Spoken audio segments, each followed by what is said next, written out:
This is bad. I'm starting to get short of breath.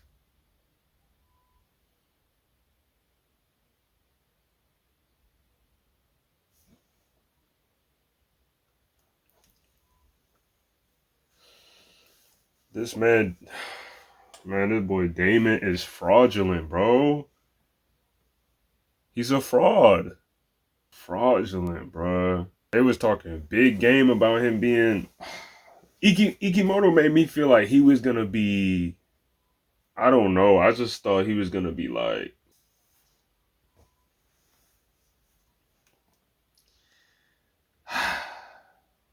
They held him back for so long, bro. They held Damon back for so long.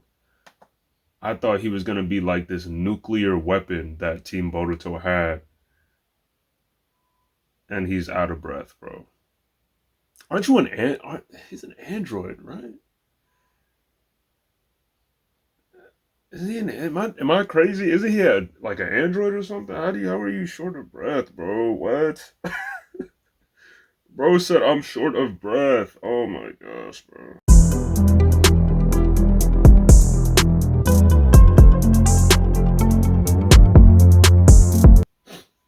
This man is a fraud. This is chapter 33 of Boruto 2 Blue Vortex.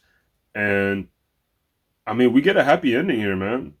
Team Boruto makes it out alive, man. I really like chapter 32 because of that cliffhanger. And it just really felt like the I don't know, Team Boruto was gonna have like a back against the wall moment where they're like, you know, in Avengers 2 when they had like the last stand against Ultron and all his robots. I thought we were gonna have like that kind of thing, which I thought would have been really cool and really unique because I don't know, I think there's been some instances in Boruto where you've seen those kind of moments where it's like, okay, someone on the team definitely watched the Avengers films and they wanted to do certain things and but yeah, that's what I thought. I thought we were gonna get something like that. And I guess we kinda did. Bro, seeing Inojin do the mind transfer jutsu, I was not expecting that one. I was not expecting that. I, and I guess it might have crossed my mind at some point reading these chapters of, you know, using the mind transfer technique. But I just kind of dismissed it because it's a I don't know, like these guys are a different level of bad guy, right? These are the descendants of the Ten Tails essentially. These guys are the Ten Tails pretty much, right? And so I just thought they were so powerful that using the mind transfer, especially as a kid, is just kind of out of the question. The mind transfer jutsu is it's a it's a C rank jutsu. It's a C rank level jutsu. So I don't know. I just assumed there was like a limit. I don't be knowing Naruto like I thought I did sometimes. I don't know. Or maybe it's like I don't know because there are books out there explaining like all different kinds of jutsu. I gotta get my hands on one of those books and really read it because I want to have a better understanding of like things. I don't even know if Ikimoto is using that. Like he could just be doing his own thing and just trying to move the plot along, of course. But I think that was really creative that they did this here, using the mind transfer jutsu. Somehow, Inojin is able to control all of the Frogman clones, all of Mamushi. He controls like all of them. I think there's like 1,000 of these clones at this point, and they do kind of operate as a hive mind. So it makes sense that Inojin can. I guess all he has to do is control of one of them, and now he can control the whole system. I guess now all the Mamushi are under his control. Okay, I can get behind that. I can get behind that. I can get behind that. But yeah, Team Boruto wins it, man. Team Boruto win. Yay, yay. Team Boruto wins. Yay, yay. You feel me? This man Damon was out of breath. You gotta be kidding me, bro. I wanted Damon to go ballistic in this, man. I wanted him to go insane. I wanted him to go, everybody clear out. Everybody, I'm about to just do what I'm gonna do. And if you get in the way, if you get in the crosshairs, that's on you. I wanted him to be on that. Every time he would throw a punch, boom, I wanted like a nuclear bomb to go off. Because that's how they presented him in the like throughout the chapters that we've been reading, and like they made me feel like, oh, he's gonna be like this nuclear weapon that Konoha has against this threat, and he's short of breath, bro. I feel this feels like such a cop out, bro. I don't like this, bro. It's like, what? Short of breath. He was talking big game, bro. He was talking big game, like, oh my gosh. Oh my god. They were just playing Damon up to be like this formidable force, bro. And now in the, oh my gosh, bro.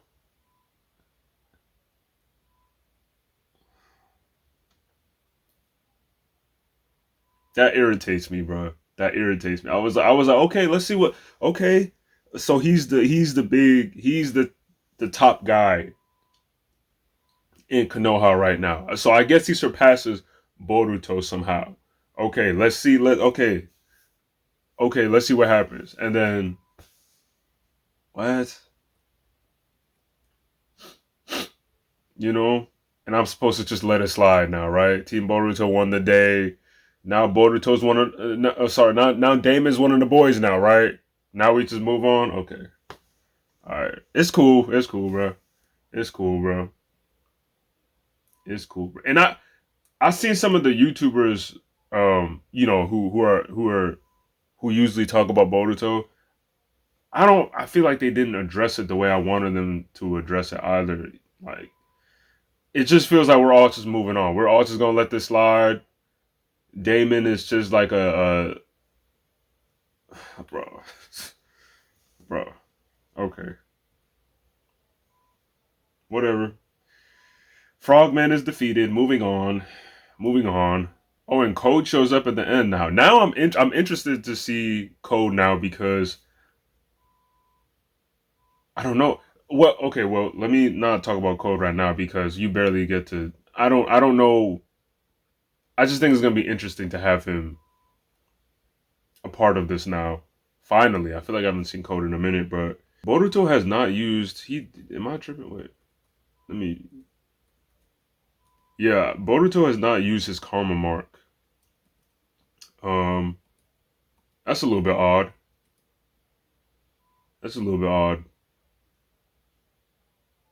Why? Well, maybe it's not that odd because I guess I can't quite put my finger on it, but I guess there's a lot of risk to using the karma mark. Not to mention,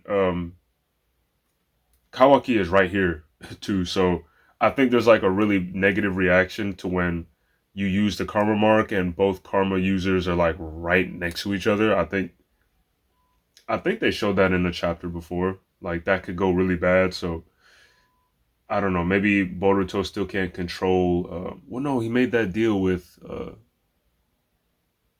Ototsuki that's inside him, right? So he should be able to just. He's able to use full power, right, and have control because he made that deal. So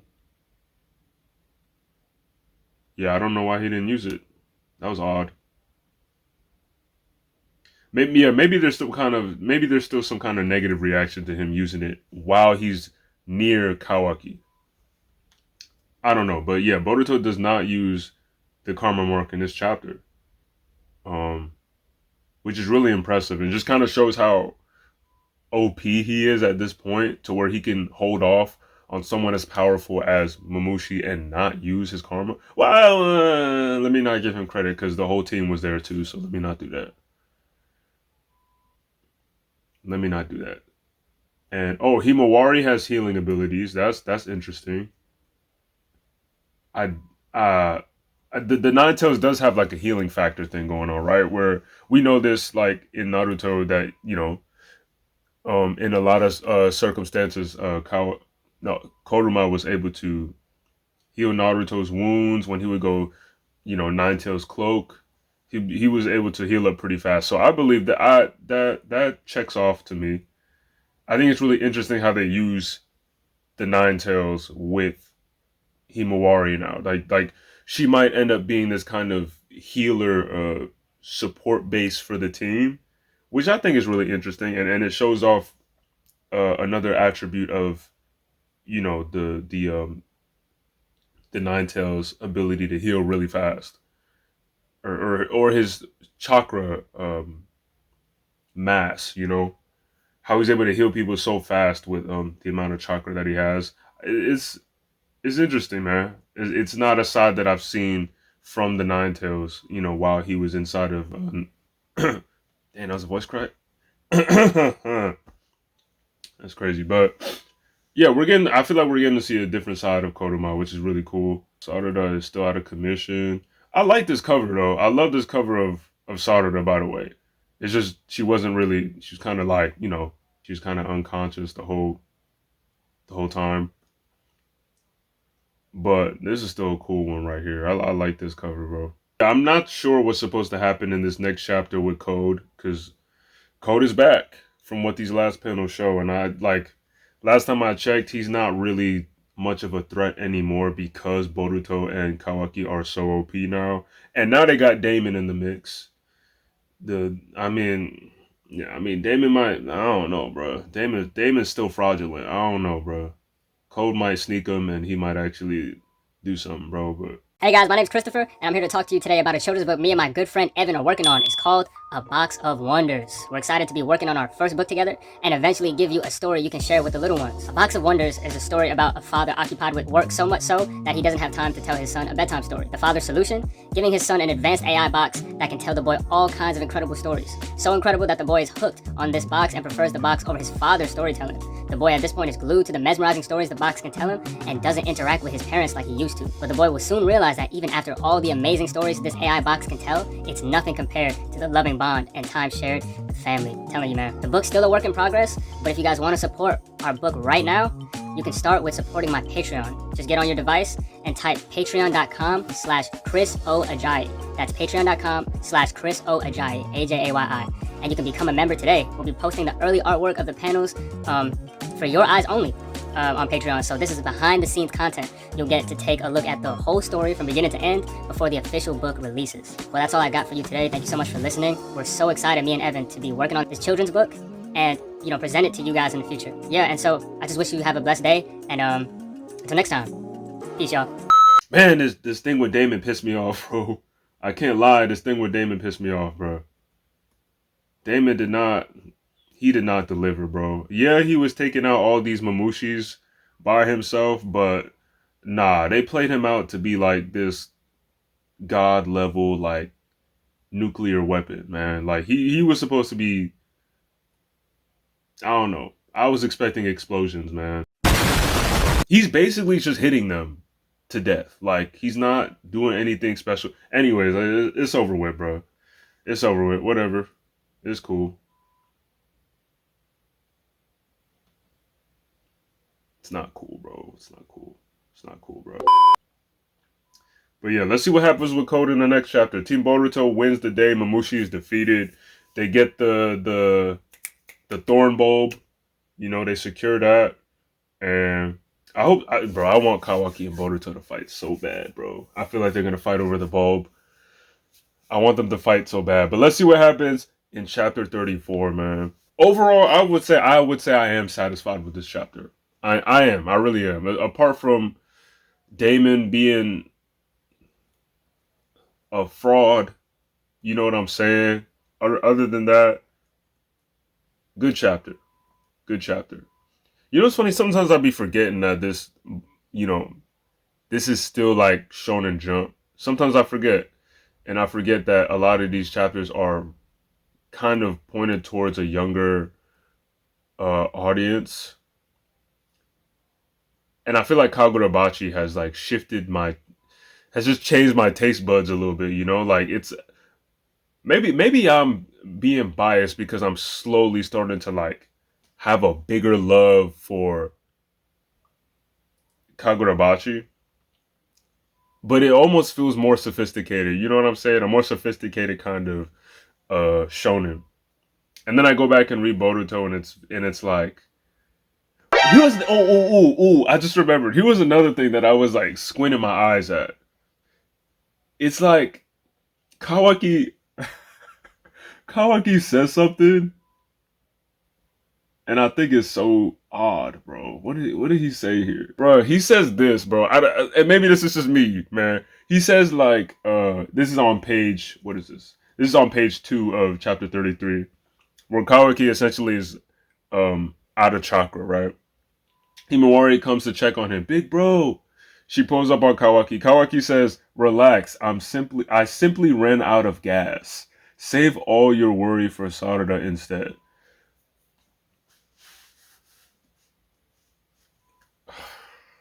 Bro, these are teenagers, right? Why does he sound like this, bro? Do you talk like this? Do you know what I'm saying? I know there's some adults that watch this channel. Some people who are like maybe in their mid 30s, and there's some young people like in their early 20s who watch this. Do you talk like who talks like this in Japan? Am I tripping? Relax, I simply ran out of gas. This doesn't sound like Kawaki, bro. Like the way they portray Kawaki is like this bad boy kind of like rebellious person. Like there was a prior chapter to where he stuck up the middle finger, bro. You know what I'm saying? I just feel like the inconsistency with some of these characters is to sometimes they remind you that hey, we're talking to you. We want you to understand what's going on, you the reader. And so instead of the character having a personality to him, to the character having a personality to themselves, they'll end up using this vocabulary just to like talk to the reader. It's not really, it doesn't feel like the characters are interacting with each other. It feels like they're trying to explain something to me, you know, and it just takes me out, bro. It's like, what? I simply ran out of chocolate. That this doesn't sound like how Kawaki would sound to me. Maybe I'm just overthinking it, and it's just a shonen. It is just a shonen. It's just a shonen at the end of the day. Pros and cons sometimes, you know. But yeah, that was odd, bro. That was odd. That threw me off. I was like, what the heck, bro? Like, and this has happened a few times in the Boruto manga. I'm not sure if this has been present in the Naruto manga though. I don't know if that's. It probably has. It probably has. Anyways, let me know what you guys think about chapter 33, man. Team Boruto won the day. Mamushi's defeated, and now we're moving on. Let's see what happens in chapter 34. Yeah. Peace. I'm gone.